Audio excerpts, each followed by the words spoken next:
sharing our stories connects us. Listen and be connected. Join us for the conversation meeting weekly at the intersection of community and culture. Hosted by Mario Nunez and Joe King Carter. Here we go. It's Wednesday. It is noon, actually noon 06 and 30 seconds. And that can mean one thing and one thing only. It is the conversation on WMNF 88.5 FM Tampa, WMNF.org. My name is Mario Nunez, as you just heard that announcer say. And alongside, I'm seated always, as always, Wednesdays. Hey, sir, what's your name? Joe King Carter. You got three names? Let's I do. ring a bell for a three-name guy. That's only because, folks, there's a whole bunch of Joe Carters out there, and so I had to go that I route. thought it was something more like, Lee Harvey Oswald or John Wayne Gacy or James Earl Ray. I mean, because people like that in history historically have three names. Well, there's Martin Luther King. Well, that's a good one. There you Okay, go. all right. So you just righted the ship. Thank you for setting me straight on that, Joey. All right, my brother. So listen, Yes. as we do each and every week here on The Conversation, how was your week, man? What'd you do in your week off? Oh, I've just had life. Life is amazing. And isn't doesn't it get in the way sometimes? Oh, yeah. It's, it's ups and downs and positives and negatives, and we live in the dimension of polar extremes. Tell us about what happened to you yesterday, Joey, because you called me frazzled. Share with Oh. our community, because you know what they need to know as they're they don't driving need- around right now. I had a small fender bender in traffic, and no one was hurt. And That's not what you said yesterday. But it was traumatic. Well, yeah, of Because course it is. Everything like that is. Once you've had a little accident in an automobile, you don't want to drive an automobile anymore. Yeah. Your nerves are rattled. What happens is it's like anything else. You for the next couple, 3 times you grip the wheel and you're in traffic, heavy traffic, which is everywhere all day now in Tampa and in the surrounding area, you just get a little nervous. Yeah, Your confidence is rattled. Look, I was driving over here today to the studio, and you're on 275 and you're going at breakneck pace and you're keeping flow. And I remember distinctly from driver's ed class, Joey, and see if you remember this as well. Mm-hmm. They always told us, you follow the car in front of you. You go 10 miles an hour. 10 miles. It's one car length for every 10 miles an hour. Yeah. So if you're right. going 60, Yeah. you want to be 6 car lengths. I do that. I do that too. But very few other people do I it. do that, and I've got these little spider sensies on the back of my neck that tells me when I'm too close. Yeah. It lets me know, dude, you're too close. Yeah. Because your reaction time is not compromised, and maybe your brakes won't And work. all of this is floating around the issue that we have a problem with traffic congestion, and if we only had some good mass transit in place to help us with that. Maybe our guest today will be able to help us mitigate some of that, or at least talk us down from the ledge. There Hey, you go. Joe, before we get to our guest today who's sitting there patiently waiting, and her name, I'll give you a little hint, it's Angela Birdsong. For those of you that might know Angela, she is sitting waiting to talk to us. I do want to say right at the top of the show that we are still a little bit short of our fundraising drive, but we're getting closer and closer to satisfying our goal. Joe, I want to say thank you to Manny, to Alex, to Mike, Jeremy, Tamara, Elizabeth, Beverly, Bob, Joseph, and just today, I got a donation, a charitable donation, $100 donation from Marvin Knight, owner of the Oriental Fish Market. Wow. So Marvin, thank you so much. I'll see you Sunday at Lowry Park, Marvin, because if there's anybody we know who knows how to put on a fish fry, it's Marvin Ooh, Knight. love those fish fries. Are you saying that all of those people loved us? They loved us. Oh, that's And that's they showed wonderful. some love. They sent us a few ducats, and we are eternally grateful. So if you'd like to still contribute, you still can. So the point is, we need a little more a love. little more love. We need a little more love, folks, because this show needs to remain on the air, and not meeting our goal does not help us. Because as the Beatles once told us, all you need is love, right? That's right. All right, so there's your call to It's action. done well by me. I like it. There's your call to action. You can go to WMNF.org, hit that donate button, and then here's the key. The key is to make sure that the donation comes channeled to our show. The 3-letter moniker for our show is CON, short for The Conversation, right? The Conversation.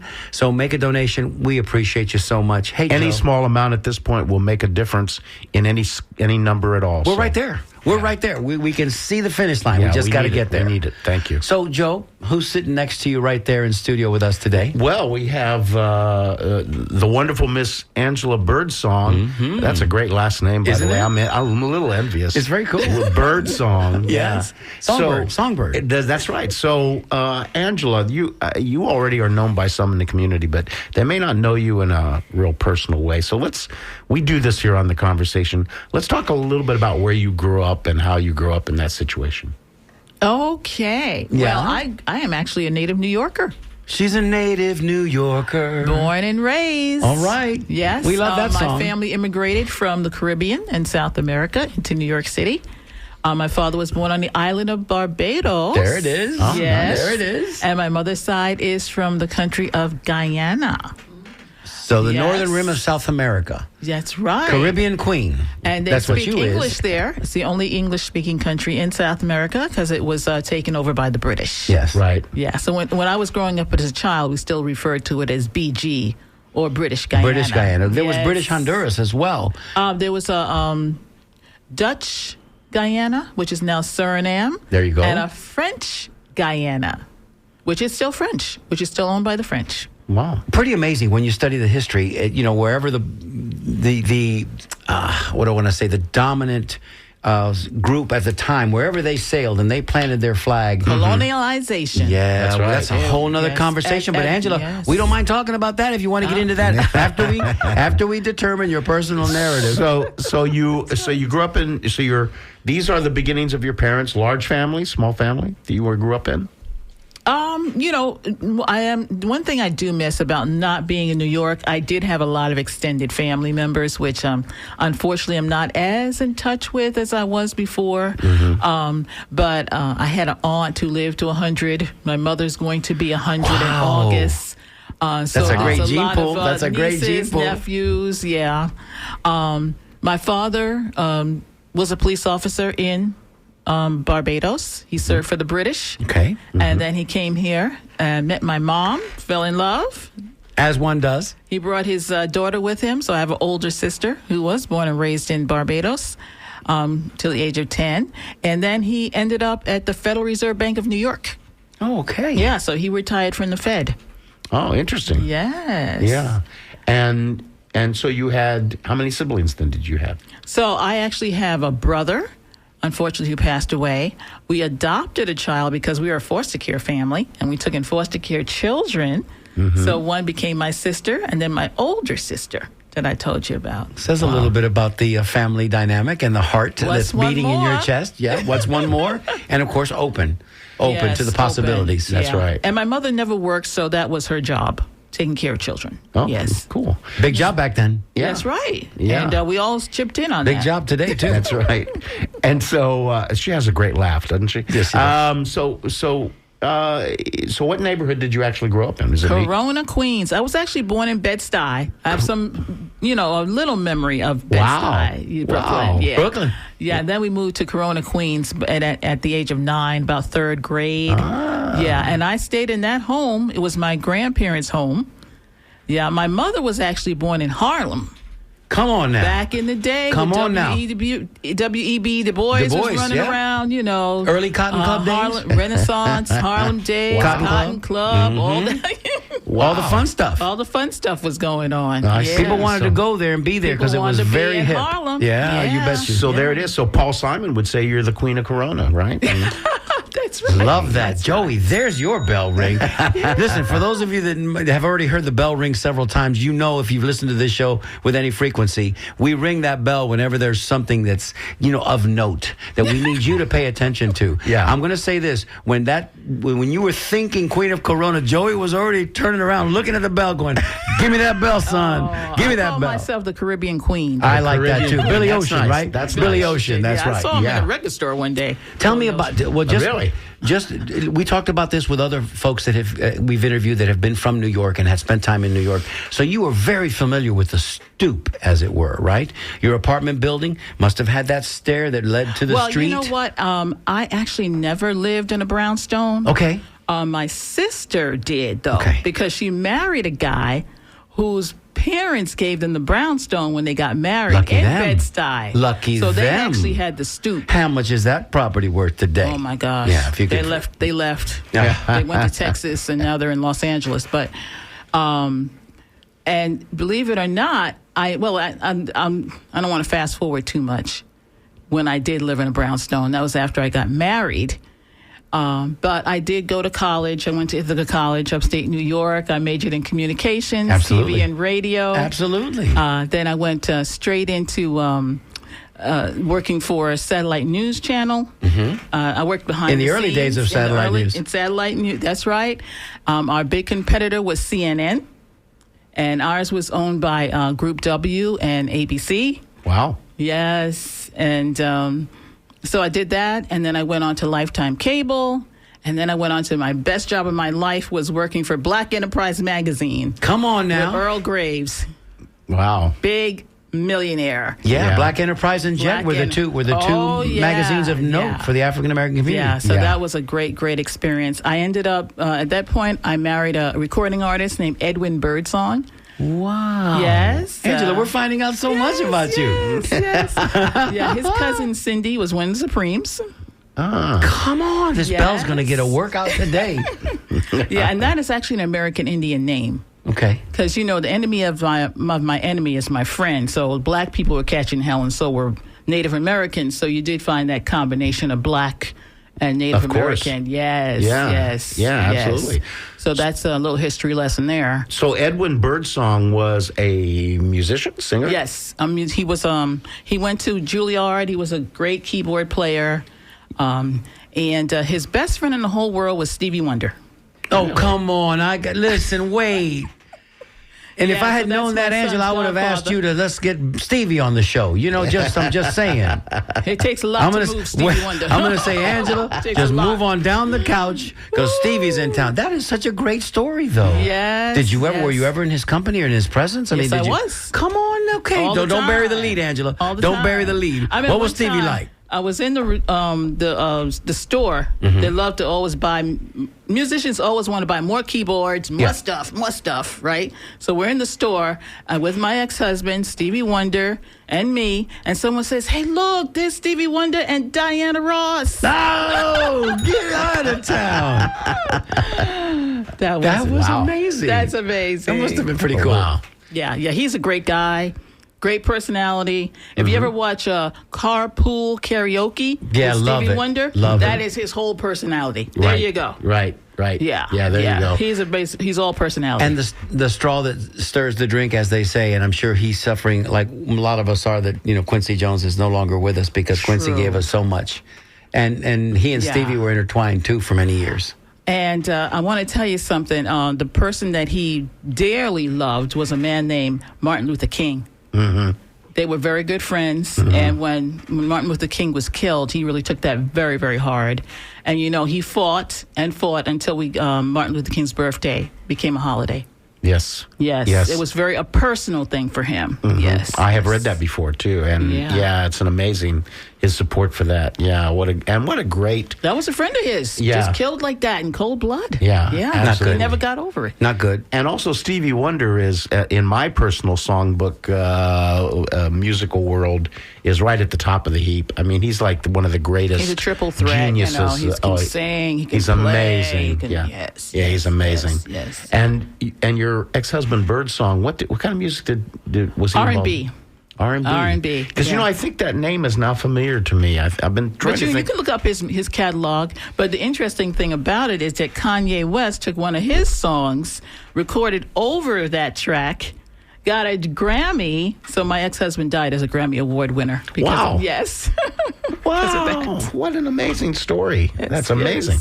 yes. So now you're to kind of back up a little bit. You're growing up in Corona, Queens. Corona, Yes. Queens, Queen of Corona. and you're in school. Yes. And how did we make that transition from high school to Ithaca to media and you wanting to be that kind of person?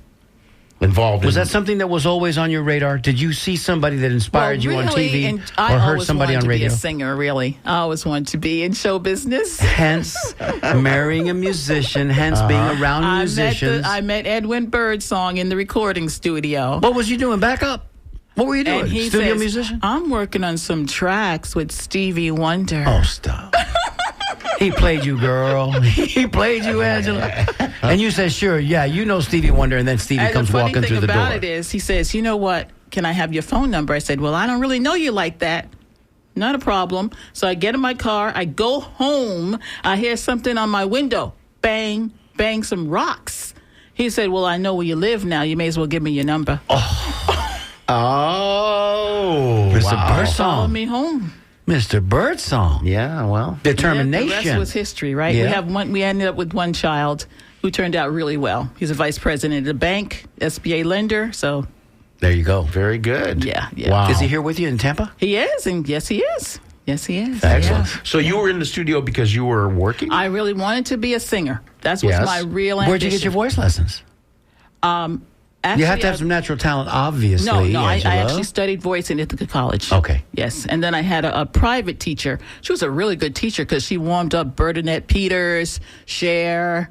I had a very good teacher as well. Yes, and my mother is a classical pianist, so I grew up with music in the house. Yes, That's where your ear, you develop your ear real early.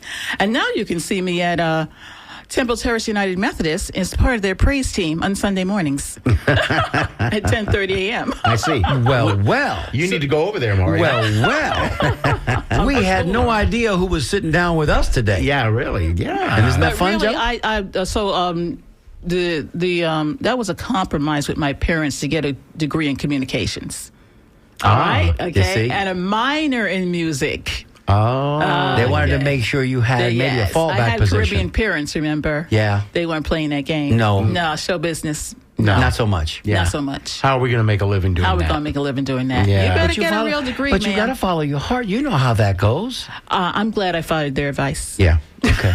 Yeah. That's not to say you couldn't sing. I know show business is hard. It really Very is. much so. Sure it And is. you know, if it's Tuesday, it's Texas. You're on the road all the time. It's not always as glamorous as it seems. Not the early days, And anyway. you better have bodyguards because crazy people can come after you too. You know, Yeah. so there's the flip side. Yeah, absolutely. It's a tough. It can be a to tough show business. is a flip. can Yeah. be very and tough. not this is no gender disparity here, but for women, maybe even a little bit tougher. Right? Yes, You it's know what I hard. mean? It's hard. Hard for everybody, but especially for the ladies Show that are out there business trying to make it. is no joke. Yeah. It's a hard business. Yeah. Hey, if you'd like to join us here on the conversation and you've got a question or a comment, let me give that number out now so you guys can think of your questions and talk to Angela here with us. 813-239-9663. You can send us a text, 813-433-0885. Emails always welcome. DJ at WMNF.org. Joe standing by to take your phone calls. Jessica standing by to receive your emails. And Joe and I are just going to keep talking with Angela. By the way, that's another Joe standing by taking calls. Joe Remo That's Joe Kokomo. from Remo. From Joe Remo. Remo from Kokomo. We don't That's know. right. We just know his Joe name Remo is Joe. from Kokomo. So then you did all that media work, and you said you ended up in this job that was your perfect job. Yes. Yes. Talk a little bit, if you will, about that. Okay, so I ended up working for the Earl Graves and his son, Butch Graves. So I ended up there actually doing ad sales.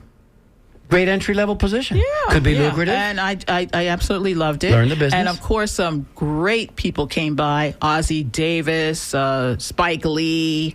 You know, they all came by to say hello to the greatness of Earl Graves. I had no idea when Angela was going to sit down with us today that she was All going to of be this. such a name dropper. All of this. Such a name dropper, Yeah, but I really. love it. I'm leaning in. Yeah, Come all on. of this. The temptation is to ask, well, what were they like? You know, Yeah. you probably just spent a little bit of Spike time. Lee? Yeah. Oh, yeah, nice, cool guy, Really? you know. About that big. About that, so tall. Yep. Yeah. And then Ozzie Davis was still with us, and he came by. Ozzie, the great Ozzie Davis. Yeah. So a lot of great people used to come by because it was New York City, it was Fifth Avenue. And it was Black Enterprise And magazine. it was Black Enterprise magazine. Yeah. So I was with Stevie Wonder in the evening, and I was Earl Graves in the afternoon. You know, it was. Did you pinch yourself? Did you have to pinch my yourself 20s were sometimes? my roaring 20s. Yes, they were. And was this the decade of the 80s, 70s, Yes, 80s? it was the decade of the 80s. Wow. Yeah. Wow. It was. And What a life you were leading. So What a far, so life. good, right? Yeah. So far, so good. And this is during the time that you're married. I got married in 87. So Yeah, that's single during throughout the same early time part of I the got 80s. married. Hello. Yeah. Uh-huh. Yeah. They said, you're not going to get Edwin Birdsong to marry you. I said, yeah, okay. Well, Watch me. If he doesn't marry me, then he'll go back to the life he knew before he met me. No, Bye. and he chased you Bye. down. He Going chased you down, on throwing like rocks that. at your window. Yeah. He knew what he was doing.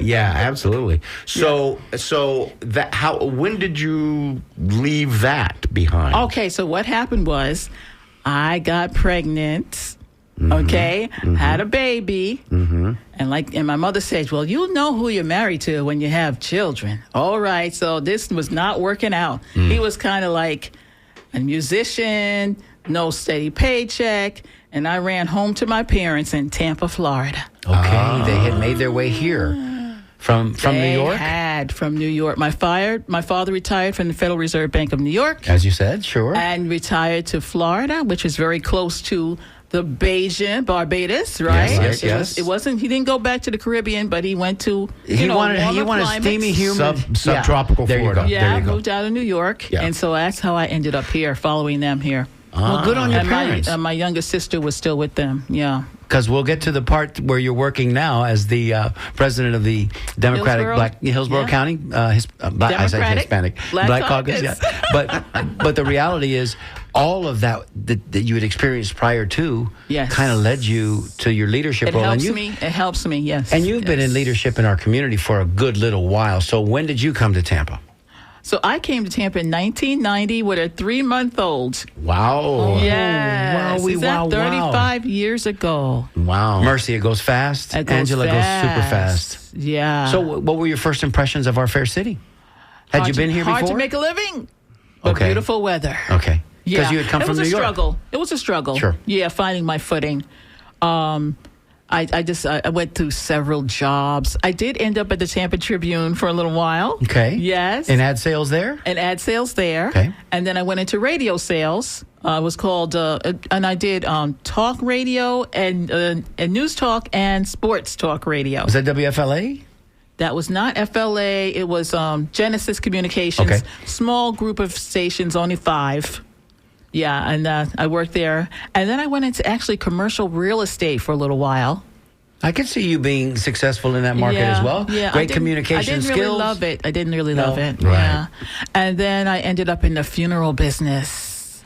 Really? I got a degree in funeral I'll directing. spare the comment that I was about to say, which is, that's a business that people are just dying to get into. But I'm I just going to know. leave it there. I Should I ring the bell on that, Joey? No. Yeah, that's. I don't know if And that's not Big booze. Big and booze then went up I in the landed crowd. where I am right now, which is a health and life insurance agent, and I help Medicare So wait a minute. recipients. Hold on, Angela. Hold on. Let's back the tape up a minute. Yes, yes. 'Cause right after I dropped that bad joke, Yes. you tacked away from it. But I'd like to know more because I'm always intrigued. Can you share a little bit more about your experience in that business? Sincerely. Okay. Yeah. Okay. So, Because we've all seen 6 How Feet long did Under. you do that? We've all 4 seen 6 years. Feet Under, Really? the Okay. HBO series. Yes, yeah. Which was yeah. wildly 5 entertaining. years I was there.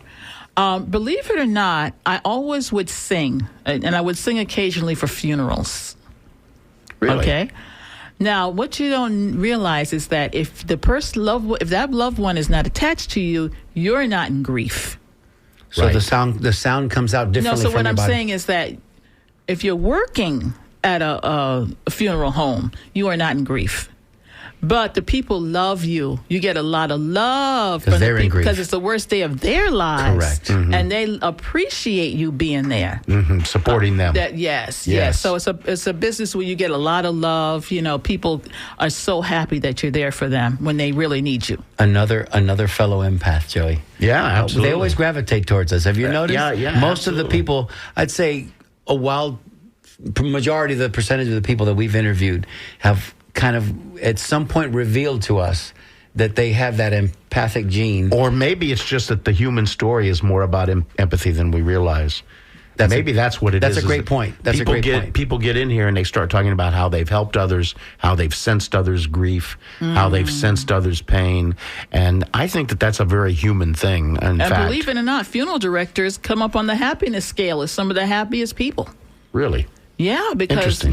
You would think that would be the opposite. And you would think it would be the opposite, but people are so grateful when Right. you're there for them. In That their you get time of you get need. overwashed with that. Yes, in your time of need. Yeah, they really are very, very grateful. That's a great point. And from singing at funerals, when I was looking for a job, I said, I could do that. I could, it's just that I got a very warm feeling when it wasn't my loved one there.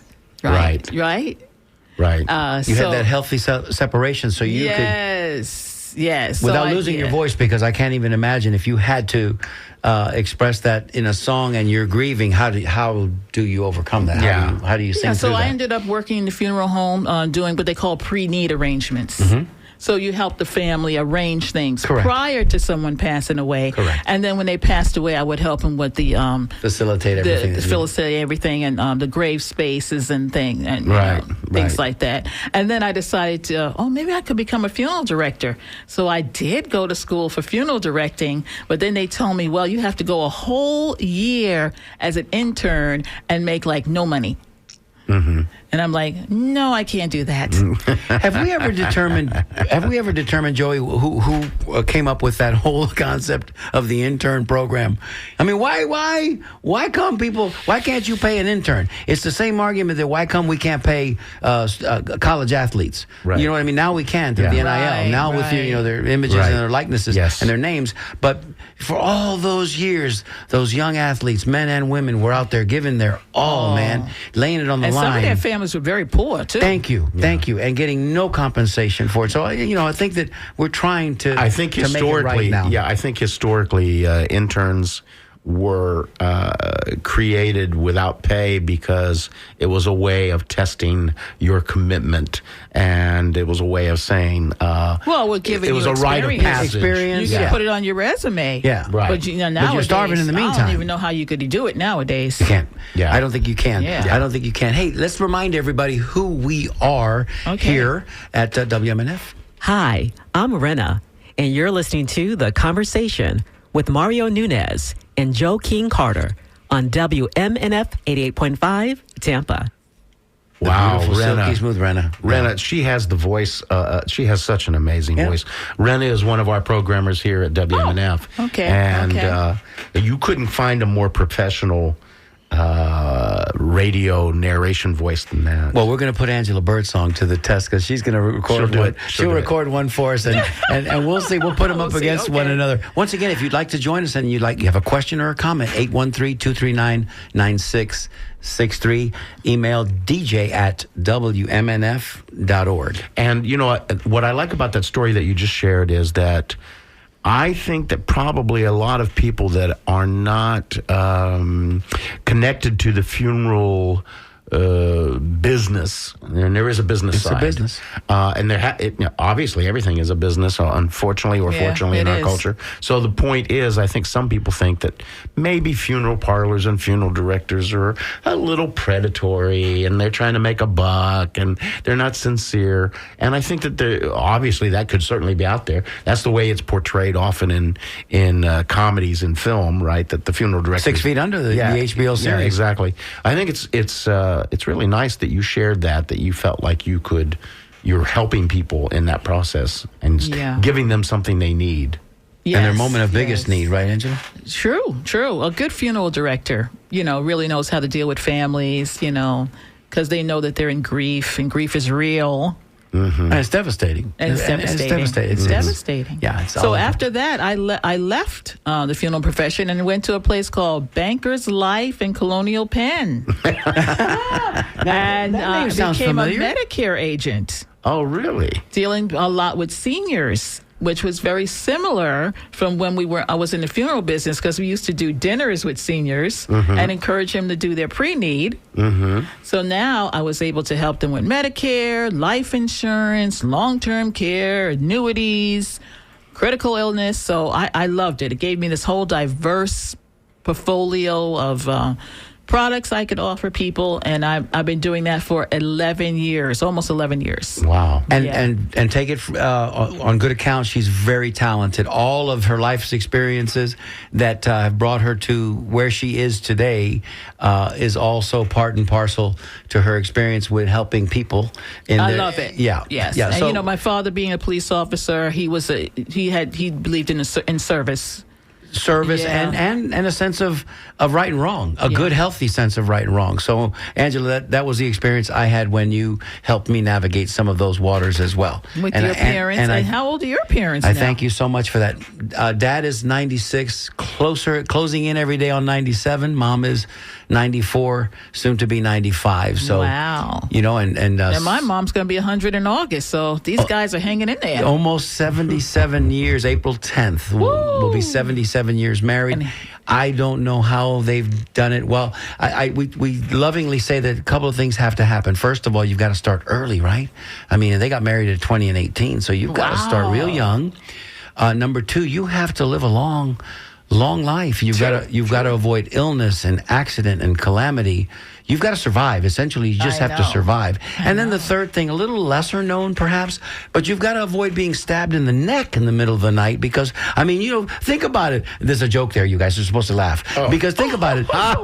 You know somebody so well. Do you know how they know how to push your buttons? Yeah. So how do you do that? How do you go the distance? Yeah, I But couldn't last 5 years, so I don't know. There you go. 5 years, my parents could do that standing on their head, you know. Yeah. But yeah, I'm grateful. I still did have 5 years once. Okay. Yeah, I have a great boyfriend. He did 5 years, 1 year. That's right. How the saying goes, That's Joey? right. Yeah. So here's an interesting idea.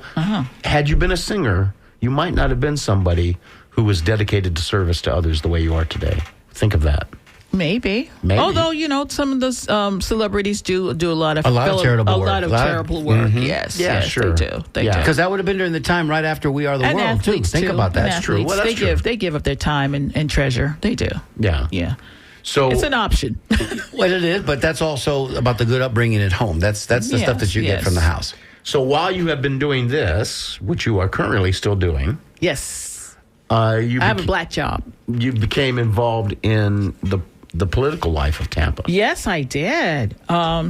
You know what? I always thought somewhere in the back of my mind I might like to run for office one day. And I was in a group called BNI. And there was also another insurance agent there. He only worked with attorneys doing insurance for them. So he said, you know what, Angela, I really want to meet some black attorneys. I said, well, I know there's a bar association for black attorneys in Tampa. Because my sister's married to an attorney. He's an attorney. She's married to an attorney. He belongs to a black chamber. I mean, so I found it here.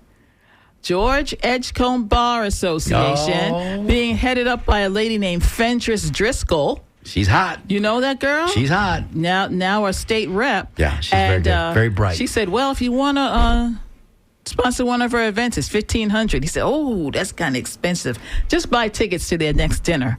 At that dinner, I was sitting with a guy named Mark, let me see, our former state attorney, Warren, was at that table with us. And they said, oh, why don't you come to a Democratic Party meeting? I said, oh, yeah, I didn't know that where the meetings are. So they invited me. I'm at the Black Caucus over there. The president at the time was Robin Lockett. Yeah. These are all community leaders. The Mark I think you were speaking of was Mark Hennessy. Mark Nash. Mark Nash. Mark Nash. Okay, Mark Nash and Andrew Warren. And Andrew Warren sure. was at the table. Sure. Yes. So that's how I started out in politics in Tampa. And then I joined a group called Roos Lists that trains political candidates, only women, right? So I went to their class, and a lady that was running the organization said, Angela, I got a race I want you to consider. It's against a guy named, who did I run against? County Commission? County Commission. He's still there. So I ran, he said, there's a race in County Commission. I want you to consider it. And I did. They trained me, and I ran twice in that race. Wow. And we remember supporting you. I remember that vividly. Yeah, I ran twice, yeah. Wow. So So suddenly now you're in this whole another world. Right. So I'm in this how does political world. There you go. Yeah. Something a little foreign to you, maybe. But now I'm in it now. Right. Oh, it's hard to believe. But it's Maybe still 8 public years service. now? You know, a lot of people say politicians. It absolutely is public service. But I yes. think that's a misnomer. I think that it should be more of public service in the way that it's intended, not necessarily politics, because these days politics and politicians, that's almost a pejorative. Right, Joey? Yeah. Am I right or wrong? Yeah, well, we don't think of, we think Well, of, you know what? The thing is, there's Republicans and there's Democrats. And Democrats haven't really changed that much. They still believe in affordable housing, livable wages. They want to support unions.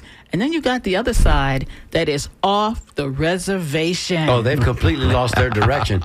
They have lost their direction. Their compass isn't even working anymore. Can I take a phone call, Angela? Yes, please do. Let's Please see. do. Yeah, of course. Let's see Mike in Sarasota, what he has to say. Good morning, Mike. How are you? Good afternoon. Well, thank you very much for taking my call. I was calling because I heard that your guest, Ms. Birdsong, was the director or the head of the Black Caucus for the Hillsborough Democratic Party. Correct. I want you to know that I heard the news a couple of weeks ago about Russell Miller, who was being suppressed by some forces in the Democratic Party for his pro-Palestinian activism. And so I called in to another WMNF show, Surly Voices, and asked about that. And one of the hosts said that she had gone to a meeting of the Democratic Party where they were going to discuss it, and that the various people who attended were not allowed to speak about it, and that the committee actually shut out, the executive committee actually shut out anybody from commenting on it, and then made their decision in secret. So I would just like to ask Ms. Birdsong what she thinks of that whole process and what she thinks of that whole effort to suppress a voice for human rights in the Hillsborough County Democratic Party. Okay. Mike, thanks so much for your call. We'll take you off the air and let Angela answer that. Thank you, Mike. I would love to address that because Russ Miller was a very, very good friend of mine. And what do you do when someone you care about goes off the reservation? Okay. He decided that Gaza was the hill that he wanted to die on. Now, let me tell you something. As the president of the Hillsborough County Democratic Black Caucus, black people, the majority of us, are in full support of Palestinians and what they've gone through because black people know what it's like to be a second-class citizen in your own country. We went through slavery, segregation, Jim Crow, the whole 9 yards, right? Over 1 million people died just in the passage coming over from Africa. Now, the problem with Russ Miller is he decided to go after the members of our Democratic Jewish Caucus. How in the world does that help one child in Gaza? Don't know. But he even told a personal friend of mine that in the Jewish Caucus that she is for genocide. You know, we just can't have that kind of talk going on in the party. We have so many things that we have to address, so many issues we have to address right now to have dissension and all that going on. Believe me, this is not the time. Counterproductive. Very counterproductive. So they did Serves no purpose. So Nikki Fried, who is Jewish and is our state party chair, wanted to just get him out the party. Yeah. Okay. But they told her you had to have 2/3 vote from the Democratic Party in Hillsborough County. There's over 200 members, like almost 300, I think. To get all those people in one room, we tried. We had a 4-hour meeting, and then they said, okay, well, number one, only members can vote. So we shut the other people out, right? And plus, we believe there were some press members in there too. Okay. You never know when the moles are going to infiltrate. You know, they have a way of showing up. So then they said, well, look, what you can do is suspend the gentleman. So we had another meeting, and we were able to get the majority of the people to vote for suspension. For 2 years. That's right. Okay. I heard that he's suing the party, but the thing is, we just need peace right now, and we need to be focused because the other side is mobilized, energized, and they are well financed. Well financed. Okay. And focused. And focused. So we have to be the same way. We just can't have it. I'm sorry for Russ. I love him like a brother. He's been very helpful, but we had to part company. I like what you said there, that this was the hill he chose Well, to that's die on. certainly, yeah. And by the way, Thanks for your question, Mike. For Mike, that's a pretty inside baseball. observation. Yeah, because inside baseball. of your friendship. And my only comment would be, it's obvious that if a party needs to be unified at any time in the history of America, I know. it's the Better be now. It's a party now. It better be now. Yeah, it better be now. So we are dealing And with to our Palestinian friends, hey, we love you. We want you to know that we are sympathetic to your cause, but we cannot have people who are going to be nasty to our fellow Democrats. Yeah, we got enough to do with fight the outside influences. We can't have the enemy we can't inside have the it. house. yeah. Back to happier conversations, Okay. Angela. I wouldn't ask you to sing for us now, but I might. So, warm up the pipes. Warm up the pipes. What is your week typically like now? Well, let me just tell you Sure. that the Democratic Black Caucus is a Florida organization, and we are not part of the Congressional Black Caucus. I get that all the time, but that's just electeds, okay? Our new Democratic National Party chair is a guy named Tim Martin, and we're expecting great things from him. He's never lost a statewide race in Minnesota. Wow. Yeah, so In Minnesota. in Minnesota. Last time I checked, it's cold up there and rather white. And he's on a nationwide tour now, introducing himself to Democrats across the country. And as I mentioned, our state party chair is Nikki Fried. Nikki Fried. That is who we report to directly. We are caucus, so we our state chair is Trevor Mallory, and we have about 20 different caucuses across the state of Florida. 67 counties, correct? 67 counties. Well, we're about a little over 20 counties, where most of the black people Almost a are. third, sure. And we have a newly elected chair in Hillsborough County. Her name is Vanessa Lester. Yeah, so she's got her hands full. Because we are a little behind on registration in Hillsborough County, about 1,000 voters. It's still doable, okay? But our mayor is still blue. Our city council is still blue in Tampa. And isn't that where the rubber meets the road, Angela? We're getting into a little more inside baseball now, but isn't that where the rubber meets the road in outreach and voter registration? Yes, yes. So the team that really has it going on where that's concerned is the one that really gets an opportunity to make inroads. And the you know what? process. And just to let you know, I'm the president for Hillsborough County, and we have about 100,000 black registered Democrats. So that's who I'm in charge of. And the governor of Florida has canceled all the vote-by-mail ballot requests. So we have to let all of our voters know that if they don't renew their ballot, gotta renew. it ain't coming. Yeah. And we get used to that because, listen, there's a reason, I think, and we're going to go down that wormhole for just a second, Joey. But if people are putting obstacles, and I believe that's the way you pronounce that word, if people are putting obstacles in front of you constantly, Yes. and you're having to jump them or go around them or go underneath them, there's got to be a reason for it. And the reason is they're putting their thumb on the scale. They're trying to tilt the board. And as a result, Absolutely. if you listen, if you had a good platform, That's right. if you had good arguments on your side, you wouldn't need to do any of that. But if you don't, then you got to cheat to win. It's just that simple, And I get it. Wait, I can hear people yelling at the radio right now saying, "Well, that's Talking the not truth. that's not what they say about NASCAR because the NASCAR motto is if you ain't cheating, you ain't trying." But that doesn't apply in politics, and that doesn't apply in constitutional rights and in how we govern ourselves, right? So it should be fair. If it were, and you had a good argument, then you'd win on the merits.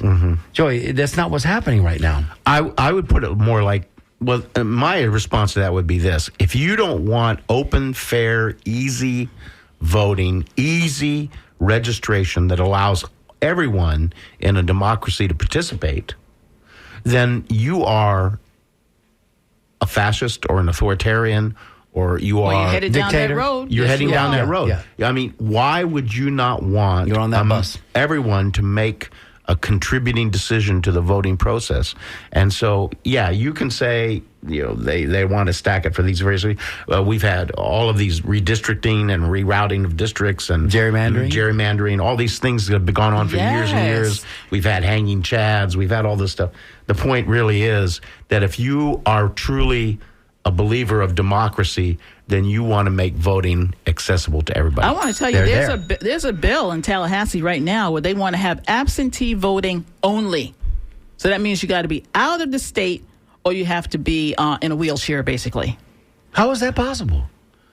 I mean, that's disenfranchising everybody, including me, you, and Joe. Yes, it is. They Everybody want everybody in the studio. because they know with these things, there's a certain percentage of people that's going to drop off. Right. And they're most likely Democrats. And those elections are won and lost in the margins. And so people know, listen, this is a fine science. This is no longer a divining rod or a Native American spiritualist doing some kind of a dance to, we're not summoning up the other world. We know, we have the data and it's empirical. So why are they making it so difficult? That question might not be answered because, they're just too far down the road. They're looking back saying, we're going to do what we got to do. Good luck. So aside from those issues as well, what are some of, in your current role with the Black Caucus, what are some of the other responsibilities you have? Or what is your day? What are your days That's a good question. What's your week like? Okay, so usually when a dignitary comes in, national dignitary, like Hillary Clinton, President Biden, and Professor Eddie Glaude, who I love Eddie Glaude. Oh, I wish he would come. I know. He's come to Sarasota, but I wish he'd come to Tampa. A couple years ago, he addressed the breakfast that takes place. Black Leadership Conference, the breakfast that takes place. The Martin Luther King breakfast? No, not that one. Not that one. It's and I could never go because it's always at 6 a.m. and for reasons I can't drag myself out of the bed better. I mean, it's like the Martin Luther King breakfast is at 7. Yeah, well, that's it. And he was a keynote speaker. I just love him. I missed it. He's very smart. But so we're going to be entertaining former Governor O'Malley on Saturday, and he'll be coming to Allen Temple. In the morning at 10 o'clock, and then he's going to be at the Presbyterian Church in Apollo Beach about 2 o'clock, and he is on the Save Social Security tour. And when these dignitaries come in, they want to see black folks. They usually ask specifically to see the Democratic Black Caucus. Do we have any further intel?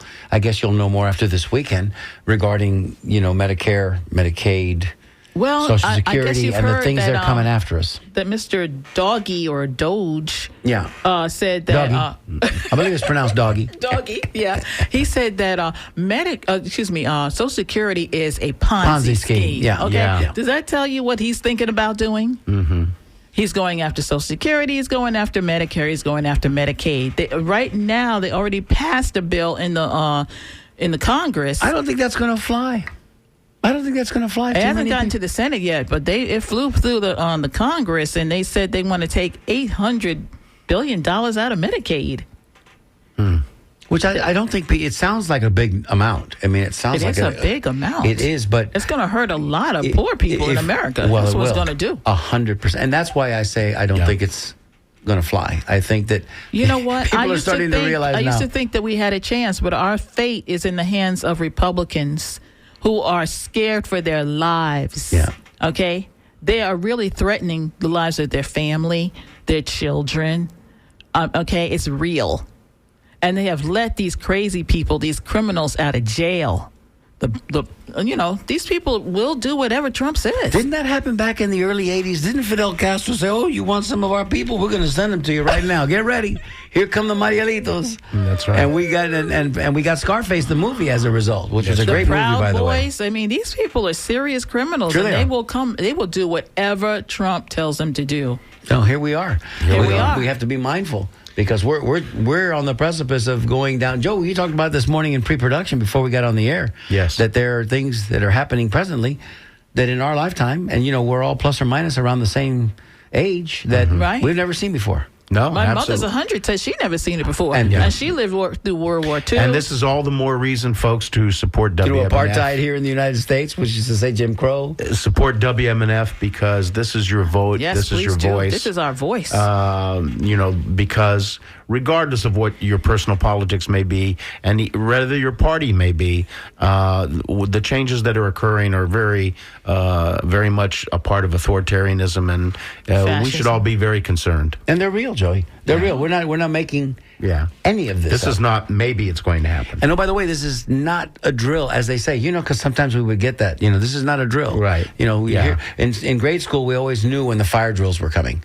So we would always get excited because we didn't have to do. It's not going to be parties anymore. It's not going to be a white thing or a black thing. It's going to be the have and the have-nots. Yeah, right. It's going to be the oligarchs and the people that work for them. That's what they want. Yeah.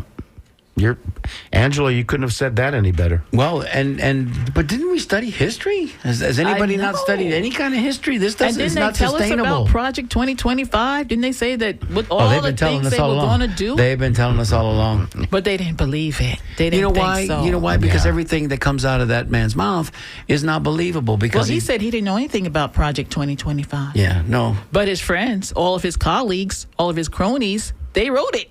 Mm-hmm. And now they're working for him. So how did that work? Mm-hmm. I just like the look on the First Lady's face last night when he announced that she was doing such a great job working on a certain project. And she had a look on her face like, what?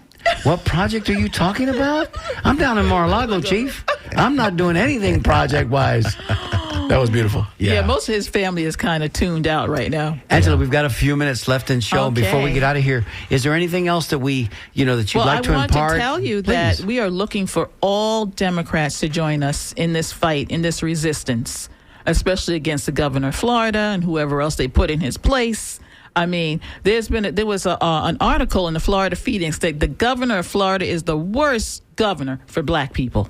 He won't let us vote, no diversity, no equity, no inclusion. Have mercy. Cleaning out our faculty out of the colleges and universities. Joey and I, born and raised here in Florida, we have a soft spot in our heart for our state, but it's not the state that we recognize anymore. If you want to join the resistance, our website is hcdbc.org, which just stands for Hillsborough County Democratic Black Caucus.org. My phone number is 813-476-4837, 476-4837. And all Democrats are welcome because we know if it wasn't for white folks, we'd still have slavery, segregation, Jim Crow, all those things, okay? So we want good people to join the resistance as well. Mm-hmm. And we're becoming a melded, blended society anyway. Yes. I mean, some of the most beautiful children walking around today are the product of mixed and we can get you to do diverse marriages. Just small things like write postcards or call our voters on the phone. Phone banks is so easy. Everything's right in your cell phone now. The script, we show you how to go into the VAN system.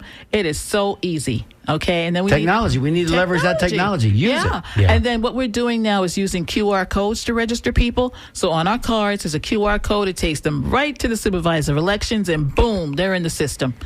So this is a moment to say that we support voting in our country. Yes. And we support, and as a result, the expansion of that thought process is to say we also support WMNF radio because that's right. By proxy, by continuation of that line of thought, it is one and the same, right? So if you believe in liberty, you believe in the freedom, you believe in the opportunities presented by a just and open society, that's what WMNF does as well. Well, your actions in how you spend money. Dr. King said... That's right. No budgets, Target, no Walmart. That's right. We can't go no more.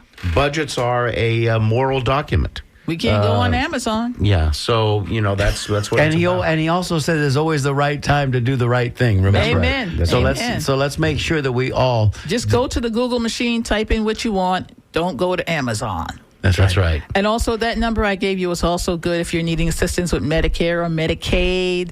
Life insurance, 813-476-4837. Angela Birdsong, everybody. She is a gem, and she is a vibrant person in our community that we depend on for her leadership. We're so grateful that you came in today to speak with us, Angela. Thank you so much for accepting our invitation. Thank you, Angela. This has been wonderful. Me. We hope we did a good job for you. Yes. Yes. Thank you for joining us. What do you got, Joey? And I want to just say thank you to Jessica Green, our board op, the OG with the magic.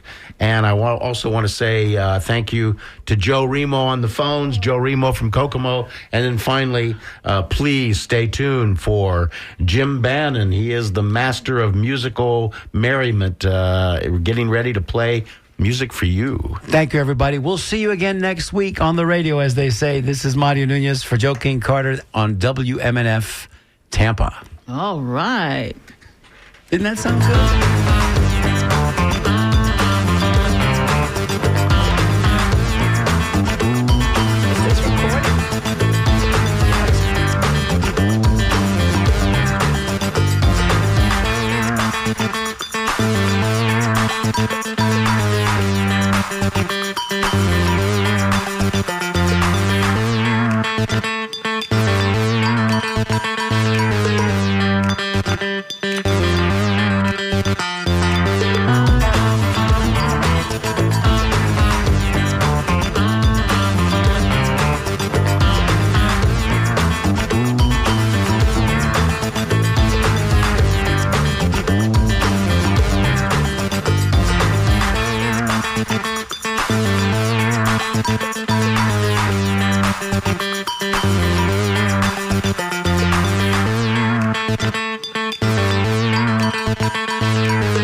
This is The Scoop for Wednesday.